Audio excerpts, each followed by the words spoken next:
நல்ல சூப்பரான ஒரு புட்டு. அது எப்படின்னா, நம்ம கேரட், பீட்ரூட், தேங்காய் இது எல்லாமே திருவி இந்த மாதிரி போட்டு நம்ம சாப்பிடணும். அதில் நம்ம என்னென்ன மிக்ஸ் பண்ணியிருக்கோன்னா, ஸ்ப்ரவுட்டட் ராகி, முளைக்கட்டின ragi, pumpkin seed, sunflower seed, flax seed, barley, கருப்பு கவுனி அரிசி, கருப்பு உளுந்து, அதுக்கப்புறம் நல்லா வாசத்துக்கு ஏலக்காய். ஏலக்காய் ஸ்மெல் வந்து கொஞ்சம் மைல்டாக தான் கொடுத்துருப்பேன். ஏன்னா கஞ்சி, தோசை இந்த மாதிரி நீங்கள் எது சேர்த்தா இருந்தாலுமே இதை வந்து நீங்கள் யூஸ் பண்ணிக்கலாம்.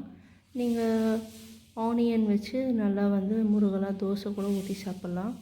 ஸோ இது வந்து நான் காலையில் கேழ்வரகு புட்டு மாவு தான் செஞ்சேன்.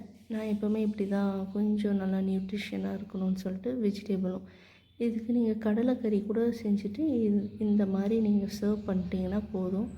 பசங்களுக்கு நல்லா கலர்ஃபுல்லாக டேஸ்டானது சாப்பிட்ருவாங்க.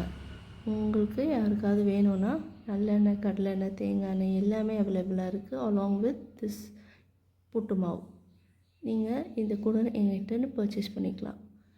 மேலே இருக்கிற நம்பருக்கு காண்டாக்ட் பண்ணுங்கள். தேங்க்யூ.